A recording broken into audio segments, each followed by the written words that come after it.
Vamos para mais uma aula de história. Lembrando que não foi possível estarmos nos encontrando presencialmente por motivos de saúde, mas vamos dar continuidade ao nosso conteúdo.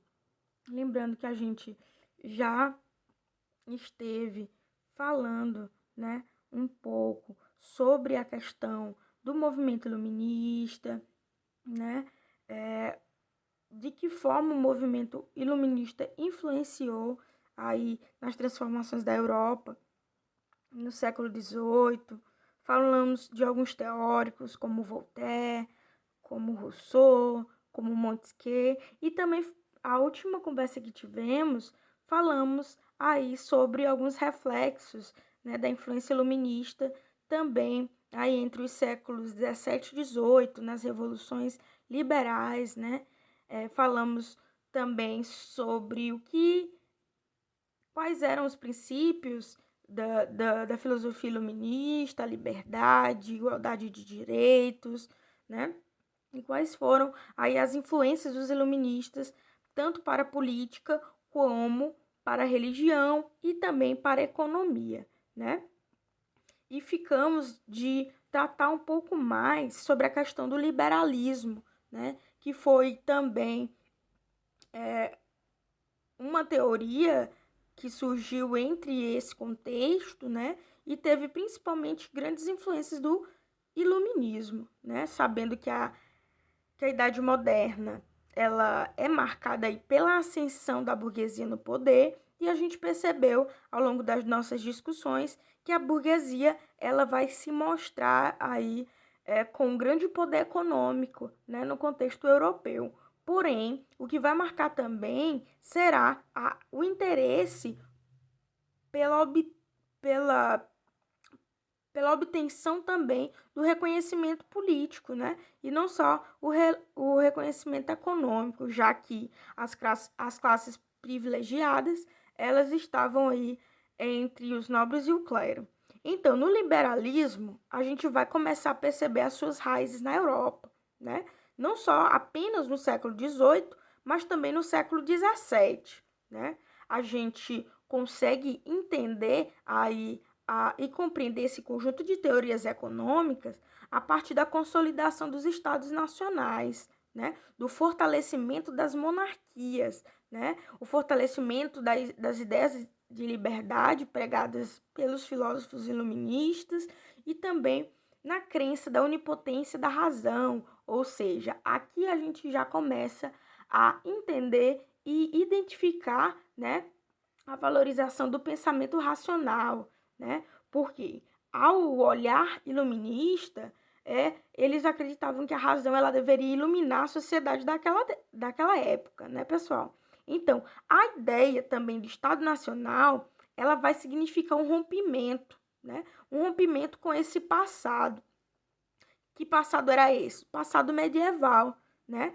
Porque tais como a forma de governo, a forma econômica, quando a gente ultrapassa, né, essas fronteiras entre o medieval e o moderno, a gente vai começar a perceber aí algumas críticas aos costumes medievais e aos costumes aí da economia mercantilista, como a existência das alfândegas internas, ou seja, aquelas taxas que eram pagas, né, pelas mercadorias ao Estado, principalmente vistas aí na política mercantilista, né? A gente vai perceber que a partir daí começa a surgir um pensamento novo, né? Que é o pensamento econômico liberal, né? Que vai se iniciar aí com os fisiocratas, né? Que eles defendiam a existência de uma ordem econômica natural, né?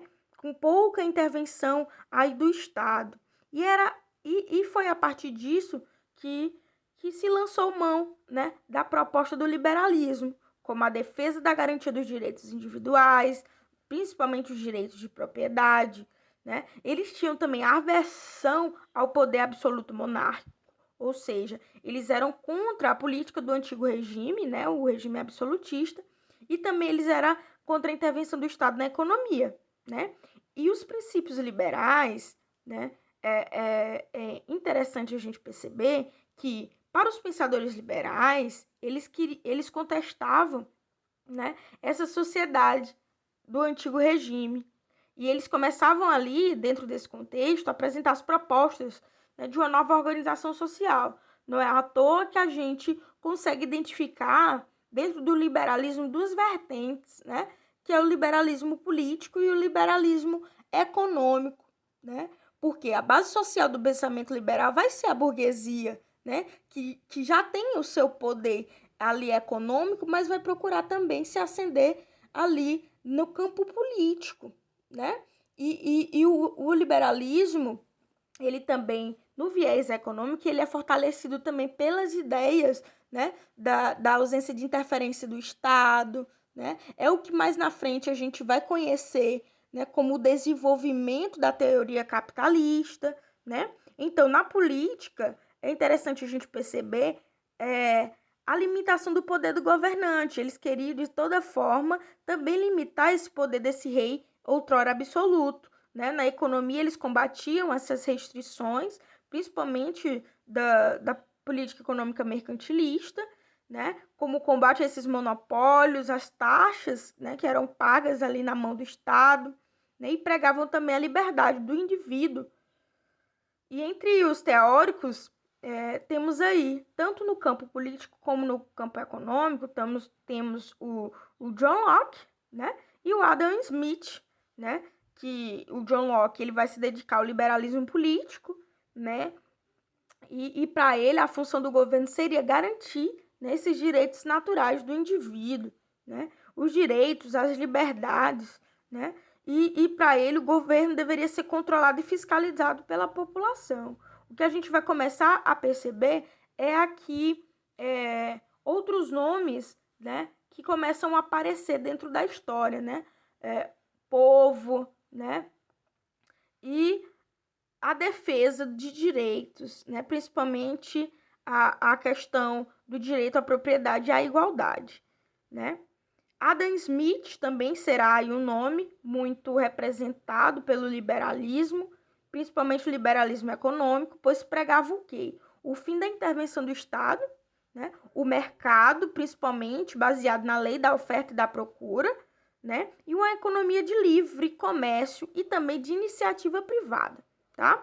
E como a gente comentou um pouco sobre esses aspectos que ligam ao liberalismo, é interessante que vocês também façam aí o print da tela e estudem e façam essa atividade que eu estou deixando aí para vocês no caderno, tá bom? Perguntas e respostas no caderno.